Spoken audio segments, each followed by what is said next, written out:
I don't know, it felt kind of badass singing There She Goes. Like, what are people going to think? You know, I'm married to a man. And we kind of came out of this Christian thing. And I love that idea that it was going to cause some friction. Anytime I'm given a song or I've written a song and I feel like it's got an edge to it, the heart informs the voice. Hey, what's up, y'all? It's Michael Franti here, and welcome to this week's edition of the Stay Human podcast. I'm super excited today for two reasons, because first of all, we have a guest whose music I absolutely have loved for a long time.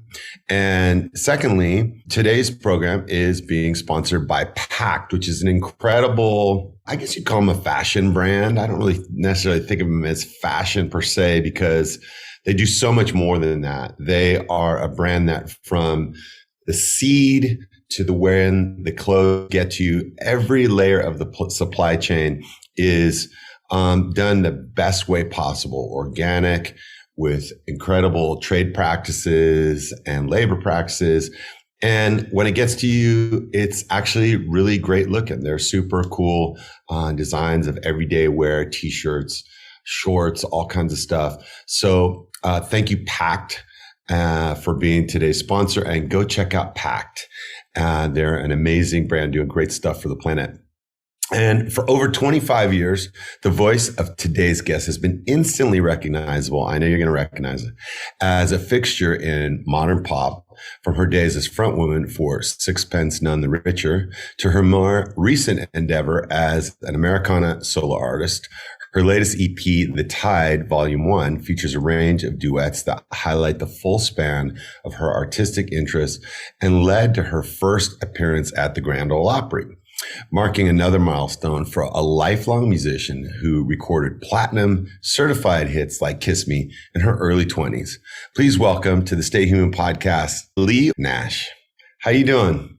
Hi, I'm good. Very good. Thanks for having me. I would just want to start by saying how much I love just the quality of your voice, you know, and the way that you sing.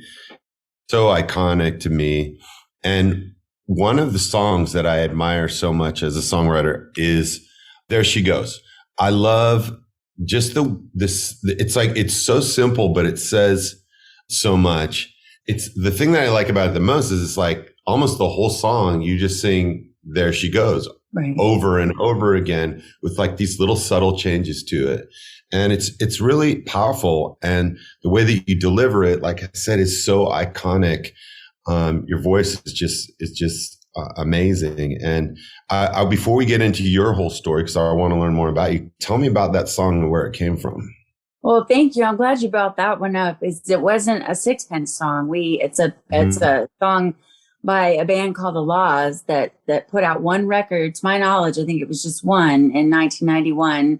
And the front man for that band is Leigh Nash. I always thought that was really strange. His name is Leigh as well. Really kind of blows my mind. But that version is insanely brilliant. It's crazy. And that's why we started as a band covering it live. And it was funny. It was I don't know, it was kind of a minor hit for them, but kind of maybe in a major way at the time. I'm not really sure, but that was 91, and we've started probably playing it live around 96. And it was still in these college kids, we'd be playing colleges. That's my memory anyway. At that time, we would have been starting the college circuit, but the kids like knew the clapping parts, you know, because there were claps in it. And we loved that as a band. We had no intention of recording it. But I sort of got to cut my teeth on that melody. And can I get up there that high without going into falsetto? And it's funny, over the years, it's been a lot of years since we started singing it, or since I have, and it's still in my set, of course. It changes, and its meaning changes for me. And you're right. It's basically, it's so simple. And that's the greatest thing about pop music, or a lot of pop music, is that it is so simple. It can mean 1,000 different things to everybody. So, yeah. Well, the thing that I love about it is, as an artist, is just the way that you deliver it in the recorded version. And I'd love to hear some live versions, but that you're able to make each line still seem interesting after line after line after line after line of a very similar, words. How do you approach that when you start to sing a song and you say, like, what is the journey of your voice go through? I think I'm a big believer in the heart informs the throat. And so if anything is interesting to me or feels bold or brave to sing, and at the time I felt like, I don't know, it felt kind of badass singing There She Goes. Like, what are people going to think? I'm married to a man. And sure enough, and we kind of came out of this Christian thing, and I knew it would cause a little bit of, and I loved that idea that it was going to cause some friction. And so I think, I don't know, it gave me a little extra boldness. I think recording it, just kind of sticking it to him, like, love music for what music is, and don't try to define me or define the band or the song or what it's about. And sure enough, like after we recorded it, we got a bunch of flack, like, do this song's about heroin? And I was just like, does it really matter? Like, to me, it's about mom, it's about my grandmother. It doesn't really matter.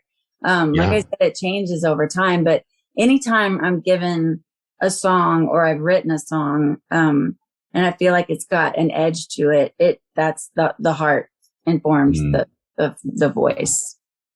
When I hear that song, I think, first of all, I don't necessarily hear it as just being about a woman. I just hear it as about anybody who is just doing something that people aren't expecting, or is doing something that's outside of what they're supposed to do, quote unquote. Right. And that's inspiring.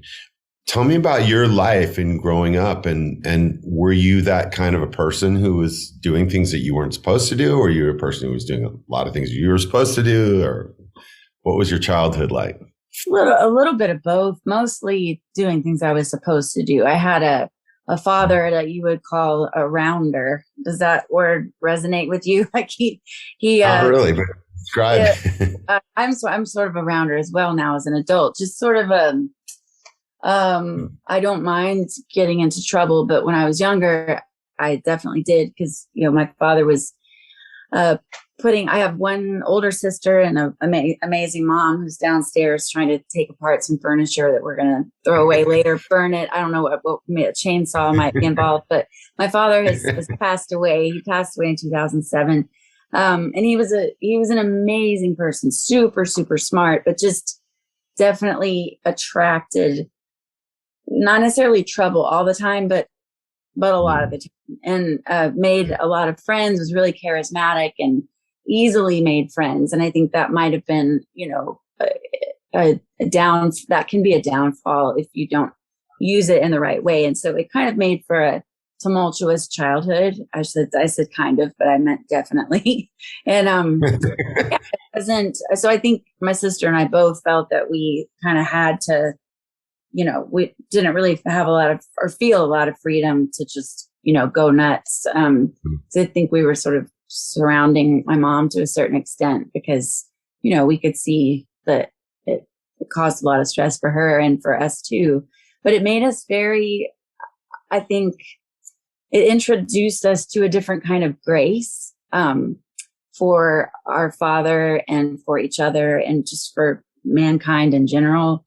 And what you said before at the beginning of the podcast is the philosophy that you love anyone if you truly understood them, like down to the brass tacks. And so, my father, as much trouble as he caused, we never doubted that he loved us. And that's really saying something, for as messed up as he made things sometimes, most of the time. But he was brilliant. He was amazing, but life was complicated growing up. And so you have one sister. It was the two of you. Mm-hmm. Yeah. And are you older or are you younger? I'm the younger. So I'm 2 years younger. So we're not too far. Yeah. And as you guys were growing up, were you guys super close as the two of you? No, we would bond over certain things. Like this sounds really mean, and we still laugh about it, but we would act like total turds, just be awful. and fighting with each other. But then as soon as my mom would get upset, we'd start laughing at her. I mean, that's like so mean, but we're both little redheads. I mean, she's a redhead as well. And we're just, I don't know, we're just little turkeys that way. And then, I don't know, I was telling my son last night, when I would make my mom mad, Molly used to go, it would make me so furious.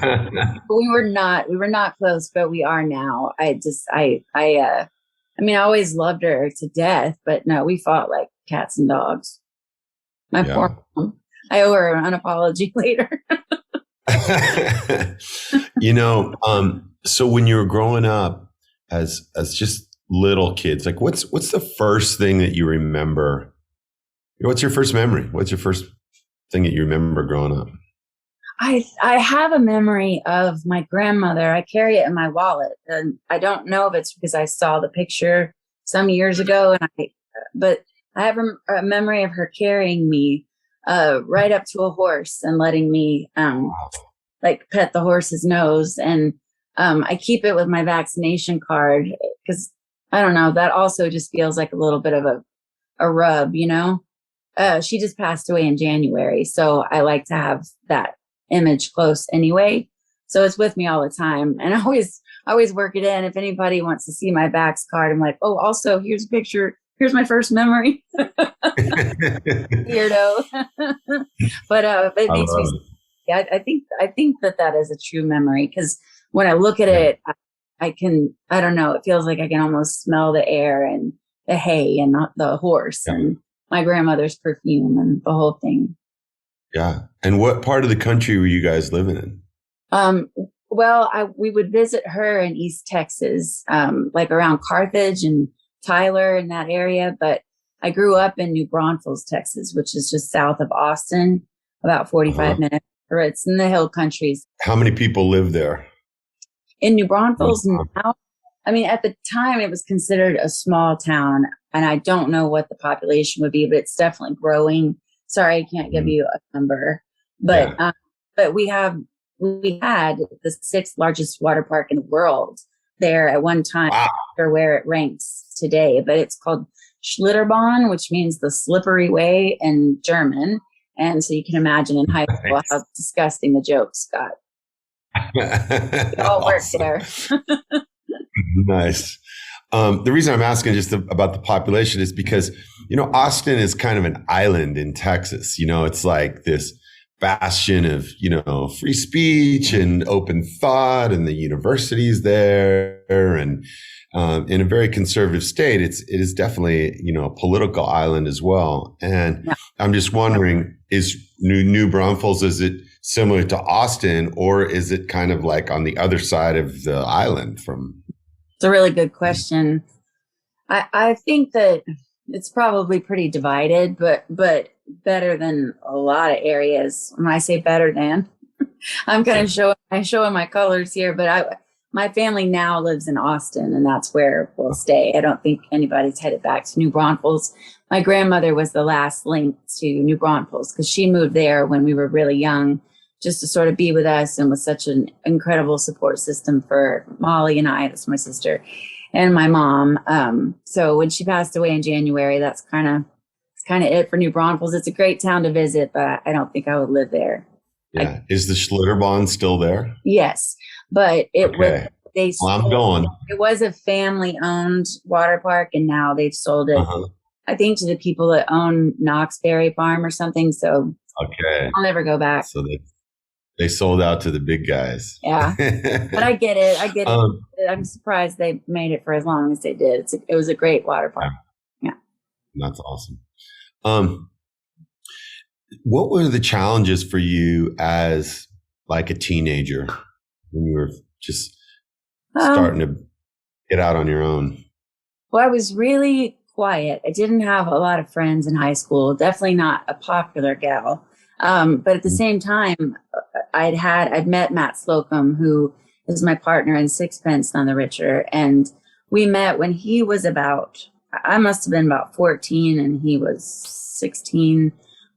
I don't know. Wow. And we're 5 years apart. So I might've been 13 and he was 16. I'm not great at math, but anyway, he had written his first song and did a little 4-track recording and handed me a tape on a like we were going on a church trip, youth group trip, and I remember him sort of tossing it at me, and I didn't know him because he was older than me, but he was kind of meek about it. And he was like, "Here, I just want to see if you like this song, and if you do, if you want to sing it," because there was a guy's voice singing it. He said, "I thought it might sound better for the girl," and so that sort of started the band.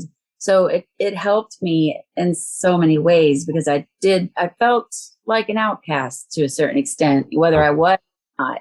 In my head I was, and you felt that way, yeah. Lunch by myself, all this, but then I had this other thing that got introduced really early, right at the beginning of high school, I guess, freshman year. In that summer after my freshman year, we made our first record. And so I don't remember anybody in the school knowing about Sixpence, which was cool. It kind of gave me this like secret that I had. And so I started to really started dressing exactly the way I wanted to, and just became my authentic self and just started that journey of understanding why it's so important. And I think that family grace that I talked about, and mixed with the grace and the people I wanted to connect with at school that I found interesting, started to just form this weird little personality and the heart that would eventually inform the voice. Yeah. And did you have any plans to do music before that, or was music a part of your life, or how did you guys connect before that? It was something I wanted to do. I loved country music. I still do. I grew up listening to all the old, like George Jones. My grandmother had an 8-track thing, and I was fascinated with 8 tracks, that sound, and then the heavy dial. I just loved punching those things in there. And the tape switching in the middle of a song. In the middle of the song. It was, it's so cool. I want to bring it. I wish that somebody would bring it back. I wouldn't be surprised if that's not going to happen at some point, just for the novelty of it. But I really fell in love with George Jones and the storytelling, that and the genius of his voice and that delivery, and Loretta Lynn and Tanya Tucker. I could go on and on. Charlie Pride was one of my favorite singers. Conway Twitty.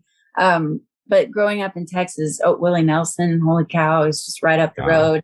We were in a restaurant with him a couple of times, and I was really young, and I would just sit and stare at him, and my parents would be like, "Leigh, wow. Stop." They're going to kick us out. But yeah, I was completely obsessed. So I found my voice by trying to emulate and imitate the female artists, and then emulate like what I heard in their voices, that sorrow that I didn't necessarily at that age know where it came from, but all I knew is I wanted to hear it over and over again and then replicate it. And so my dad found that very entertaining, and he would say to his friends, like, "Leigh, sing some Patsy Cline," and I would, try to imitate her. And that's in doing that, I found out, I have my own voice. And so I just set about finding that voice, and I still am. Yeah. What gave this really shy sort of loner girl the courage to be able to first try it? I think, I believe wholeheartedly that I was put here on this earth this time around to do this, and to use my voice to connect with other people. And the older I get, the more I'm convinced of that, because I hear it from people, and it brings me so much joy. Like it's connection is really, that's how I connect with music. And it's such an essential part of my life and my sanity. I think for all of us, that's very key. And music is how I do it. Hey, I love recording these Stay Human podcast episodes because I get to talk to some pretty incredible people who are out there shaking up their industries and changing the world in their own ways. So it's fitting that our sponsor is doing just the same. but in the fashion industry. As it turns out, the fashion industry is a, pretty, well, I'll say it, dirty business. Conventional clothing companies often use plastics, pesticides, unfair wages, harsh working conditions, and the list goes on and on and on and on. But Pact is on a mission to change all of that. Pact is a clothing company that puts the planet and the people on it first. They source premium, organic cotton, partner with safe, fair trade factories, minimize plastic use, offer green shipping options, and even use 81% less water to make their clothing. And the result, I'll tell you, is comfortable, clean, everyday items that you can wear in good conscience and that look great. In short, they're Earth's favorite clothing company, and my favorite too. You can join the movement by shopping sustainably made styles for women, men, kids, and babies, and even 100% organic bed and bath collections at wearpact.com. And as a Stay Human special, you'll get 20% off your first order. So just use my code, all capital letters, Stay Human, at the checkout when you visit wearpact.com. That's wearpact.com. Do you remember the first public show that you did? It was at church. I sang in front of the congregation and was terrified. I was always so scared. And people would ask afterwards, like, are you okay? Like, do you need to use the restroom? So I cut my hands, kind of over my privates for some reason because I didn't know what to do with my hands, and you and Michael Jackson. Yeah, that's what it was. I was influenced by Michael Jackson. But I think I had like curlers in my hair because I was going to prom that night. As a freshman, I went to somebody's senior prom. I got asked on a date. The pastor's kid, I don't know, but I had rollers in my hair. I do remember that. And Leigh, this whole image is so vivid. You're going on a date with the pastor's son. Really, you got the curlers in your hair, and they say, "Get up in the same church and sing." So how did you get through it?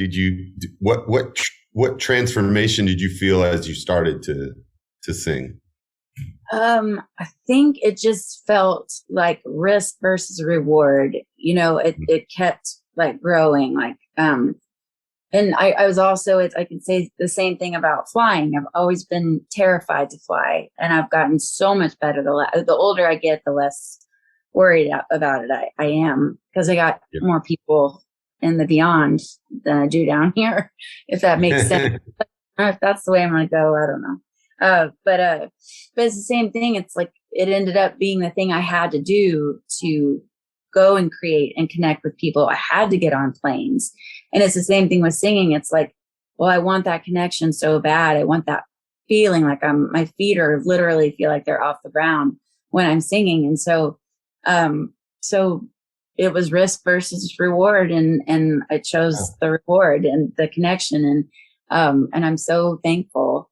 And there's a certain amount of bravery that you encounter at the very beginning, and then you have to, but if you want to stay up, you got to just stay up, stay standing up no matter how high the winds get. Yeah. And so when you started Sixpence, did you guys know, like, okay, we're like, you got that tape, you heard it, and like, we're going to do this thing? Or was it like that? Or tell me about the process. Well, Matt Slocum, who wrote this first song, it was called Trust. He seemed to be way more motivated than myself, because I saw myself. I don't know how I saw myself, maybe trying to pursue a country music thing, but I would have never had the wherewithal in any capacity really to go in any direction. But Matt was very focused and had the personality and the drive to do things the right way. And I know if he was sitting here, he'd be like, I didn't do things the right way. But I really think he did, especially for his age. I mean, we made a really beautiful little demo tape. He had a friend of his make some really sweet artwork for it. And then that demo tape, and I had nothing to do with that. I mean, I sang the songs on it. We went up to Dallas and recorded. But then it just felt like, yeah, we did that. And we have a band name and that's cool and everything. But it wasn't I just didn't think anything would happen. And then he went to this festival in, it was called Cornerstone. It happened up in Illinois for a lot of years. And he was there to attend. And he went into a tent as a music festival, but they also had lectures and things. And there was a guy in there, and this is going to sound crazy, but there was a guy in there giving a talk about how to make a great demo tape. And he used our tape. So somehow it got in his hands. So I think Matt sent out a handful of them to just different people. And Matt happened to be in there. And this guy, Dave Bunker, held it up and was like, this is how you do it. And Matt was like, what in the world? So he stuck around and talked to Dave afterwards. And that was our first record deal. That's how it happened. Just that ezy. Yeah. Yeah. That's amazing. And so different than what artists would go through today. I remember making tapes and like, oh, let's draw a little something and put a little cool cassette thing together. And that was how you did it. Now it's like, well, if you don't have X amount of followers and if you're not posting every two, it's like so crazy. Yeah. I'm thankful that I'm so thankful that, because I wouldn't have been able to, if I was coming up now. I mean, who knows, but it definitely happened at the right time for this old gal. Yeah. Well, I'm sure, that sounds pretty, synchronistic or meant to be. And I'm sure that a similar meant to be would have happened in this era for you because your talent is universal. Thank you. So what was the next steps for you guys? Was it like, let's get in a van and let's go? Or was it kind of like, how did it progress from just, we're going to make a record and, we're going to do this thing? Well, I had to graduate high school. We did do some shows, and some of them were on weeknights. And so I'd be really tired at school. I wasn't a great student. I had my head in the clouds. So we would go and I'd be exhausted at school. But I think my parents my mom especially, just, I think of her now because my son is 18. He's about to go to college. But if I had to sort of let him go in the way that she did, like, okay, they're going to go play a show in Dallas on a Thursday night. But she trusted Matt, as she should have. Matt's an amazing guy. And so we started doing that. But then once I graduated, yes, it was a van. I think at first it was a minivan and a car. So we were in two vehicles. Big time. You got a big time right from the start. Two vehicles. Yeah. And the minivan belonged to our drummer. It's not like we even had the money to rent anything. So we just popped in there and I think we had a U-Haul to put the gear in and we hit it hard. I mean, we played at the very beginning, it was a lot of churches. And I found that to be it was pretty scarring for me. I have very little, there are a few good memories, but most of it was not positive at all for me. It would be the BS comments afterwards, like after the show. I don't feel like I have been called to be a minister or to, I'm so uncomfortable even with the language these days. But I would have people come up, people that were maybe my mom's age, because these were shows for teenagers, but their parents would be there. And it was a time, alternative Christian music is what we were sort of under that banner. We hated that title, but it was like, well, the label we signed with, that's just kind of them's the work. And our songs were largely taken from, our beliefs at the time, which, was Christian. And anyway, but I would just have people come up and say, there were people here tonight that aren't believers, and you could have, I saw them walk out the door and you did nothing, like you didn't give an altar call and you didn't do this. And So I would end up, back at the pastor's house in his kid's room in a bunk bed, and his kid was probably in the other bunk bed, just crying myself to sleep as like a 17-year-old kid. And that's just total garbage. And so it took me a while to leave that behind, but I was so relieved when we started playing clubs. I felt so much more. I got that kind of feedback in clubs as well, when we would have Christian kids or college kids come in and be like, I brought my non-Christian friend and you didn't do anything. I'm like, well, that's not, we're playing music up here, man. And now, like, I'm older and obviously, and I see that, there's so many connections in my life from that time, and people that will come back and write and say, your music, it did so much for me in my college years and blah, blah, blah. There was so much positivity, but it's just hard, as an artist. Yeah, no, you sometimes one person says one thing and you just dwell on that all night, Yeah. I feel that because I've always been an artist who was very outspoken about social issues. And sometimes I'll have fans show up and go, oh, you didn't play that one song that was like from, 30 years ago that was pissed off about the government or something.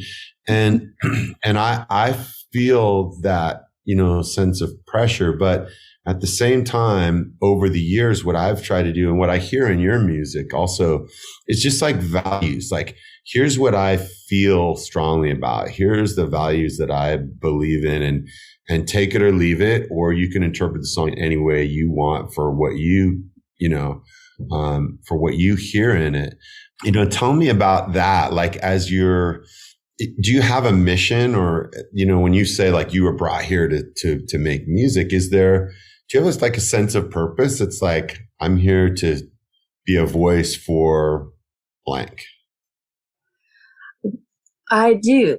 And I feel like it's constantly unfolding. And I'm finding at this point in my life, which I'm in my mid 40s now, been doing this since I was 13, 14 years old. And I'm finding at this age that it's really starting to roll out, because and there's something crazy happening with me and some sort of divine entity where I don't have COVID, which doesn't matter because you're over there and I'm over here. I keep getting chills. It happens every day. And somebody will ask me a question or in a conversation with my mom or my son, and I'll get chills. And it's really interesting. Maybe I need to go to the doctor. I don't know. But anyway, I feel like I'm in a season where, if my weapon is music, and I hate to even use those two things in the same sentence, but there's a lot of terrible things going on in this world. And I know that's not new.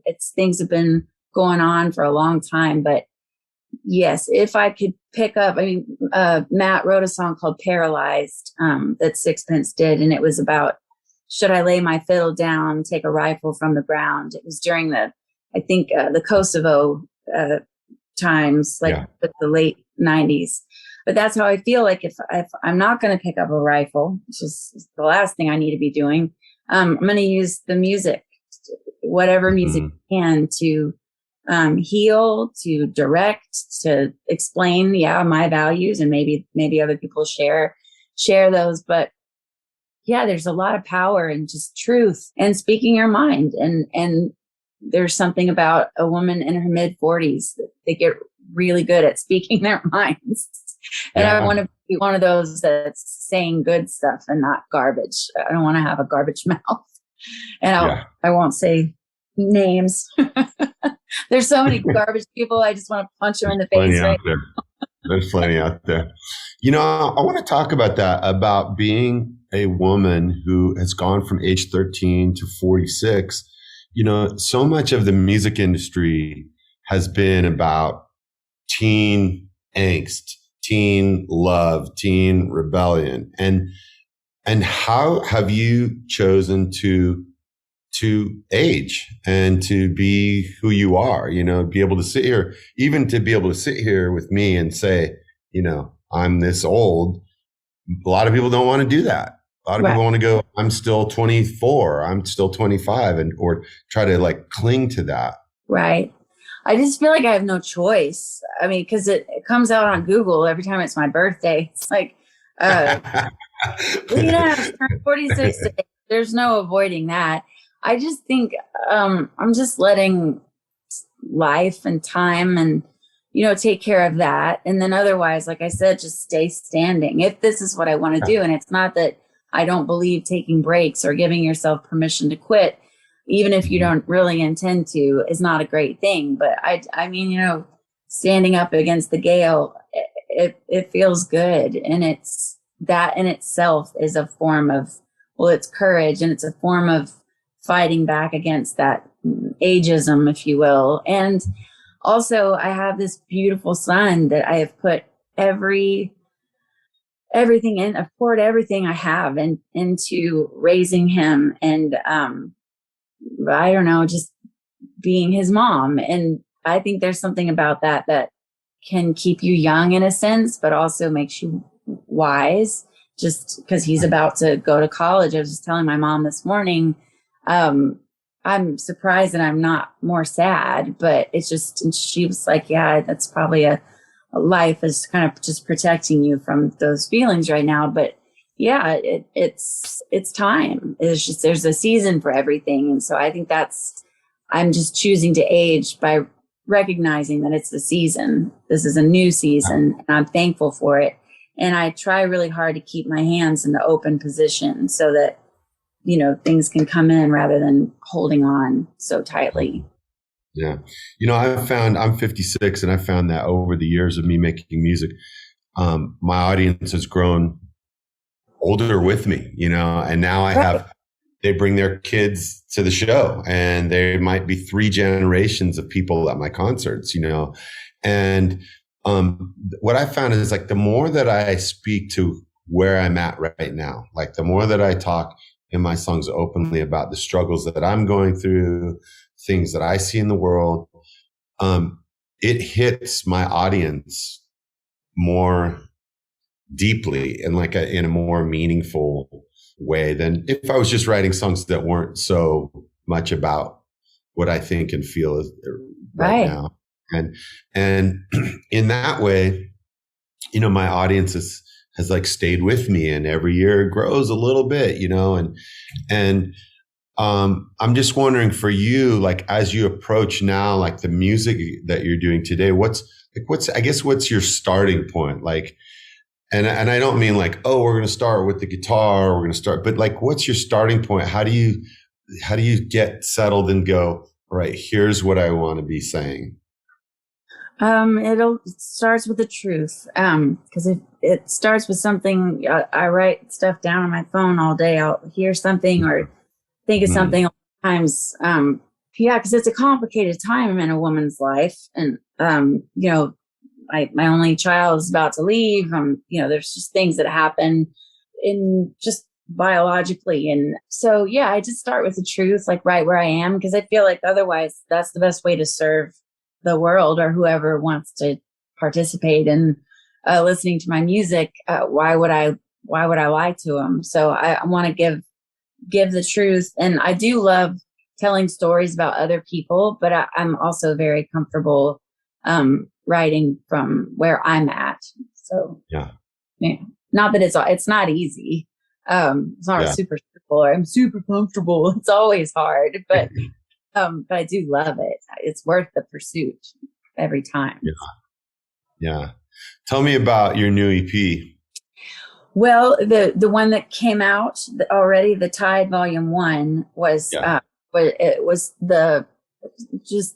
it has been the most fun project that I've done in a really, really long time, because I got to work with so many of my heroes, CeCe Winans, Ruby Amafu, my own husband, Vince Gill, Tanya Tucker, just an insane array of people I never thought that I would get to work with. And some people I already knew. I had a little bit I've known CeCe for years, but not on an intimate level. We've just been in the same city and been at some of the same events. And she's always someone that I sang at her daughter's wedding. I had that privilege. That was I felt like I was being punked because a whole room full of Winans, like incredible vocalists. And oh yeah, her brother came up to me afterwards, and I've talked to her about it since then. And she's like, it sounds like my brother because he came up to me and I said, it's such an honor to meet you. And I said, I felt like so weird singing Kiss Me. I felt like, why weren't y'all all singing? And he was like, oh girl, it's okay. You did your thing. Kind of a veiled, like, yeah, you can leave now. But it was so sweet. But yeah, these are people that I just absolutely delighted in working with, and just felt so honored. And there is a Tide Volume 2 coming, and I can say literally nothing about it, other than that I am beyond thrilled with what's coming. So. I got two more questions for you. And the first one is, you're just describing that experience of singing at that wedding, and this place where you probably, when you were 13, you never ever imagined you would be singing there, of all places, in front of that group of incredible singers. I mean, generations of incredible singers. And yet there you are, and just talk to me about what that feels like and what it means to you, how your music reaches places that you just never would imagine. Like, God, I never would imagine that the Winans would love my music enough that they'd want me to sing at one of their family weddings. Right. Oh, well, it just, I attribute it to the divine, our creator. Everybody's got a different take on that, or no take at all. And that's fine with me. But yeah, I attribute every blessing that I've had as just that, a blessing, like a great synchronicity, and but a divine blessing. That's just what I think. And I'm super into, aliens, and like I get super into really dark things. I'm very curious minded, and I think that makes that, I don't know, it just keeps the sparks going, flying. Keeps you young. Yeah. I mentioned, I surf. I can say that about myself now. Yeah. And I've got all kinds of things that spark like more creativity and more energy. And I love that. I'm just finding these things, at this time in my life that I'm so passionate about. And I think it's all connected. Wow. That's awesome. The final question I have for you is a question I ask every single person who comes on the show, which is, what does it mean to you to stay human? Like, what is it, first of all, what does it mean to be human? And how do you hold on to it? I think it boils down to vulnerability for me. That's one of my gifts right out of the gate. As a child, I've always been very vulnerable, and I hold on to that. It's really not hard. It can be, not such a positive thing sometimes, but even then, like, I wouldn't trade it for any other trait. I just love people. I love people, and I love to connect with people. So for me, it's that man that I talked to this morning at the dump, just about the weather, and, the spark I see in his eyes, just like talking to a lady in the morning, like, have a great day, hon. I mean, that's human, and knowing my neighbors, and knowing that we've got each other's backs, and having great friends. I don't have many, but the ones I have are so wonderful. And just connection and solidarity, and compassion, vulnerability. Those are my tricks of the trade of staying human. Nice. Awesome. Well, Leigh, thank you so much for sharing your story. And what are you up to? Are you going to be hitting the road soon? How can folks find you? I am Leigh Nash on Instagram, and there's all kinds of things on there. You can find out what I'm doing. I'm not going to be touring a ton until after we get my son squared away at college. And then after that, we'll kind of readdress things. But the Tide Volume 2 is coming out, to be continued. It'll come out soon. And I'm sure there'll be some touring to support that. But yeah, lots of really exciting things and just, getting my son off to school. I've been there. I know how it is. Yeah. Twice actually. And wow. You'll hit a moment, like you might not be feeling it right now, but there's just going to be one moment where you're just going to go, okay, all the air is sucked out of me, and all the tears are going to flow, and yeah, it's going to hit. Leigh, thank you so much for being with us here today on the Stay Human podcast. And we just want to say thank you to Pack Clothing for sponsoring the show. Go check out all the amazing things that they're doing in the world of fashion and making great clothes for the planet. And so on behalf of everybody, Leigh, it was a pleasure to talk to you. I hope we can do it again. Thank you so much for having me. I really appreciate it. All right. Peace. Peace.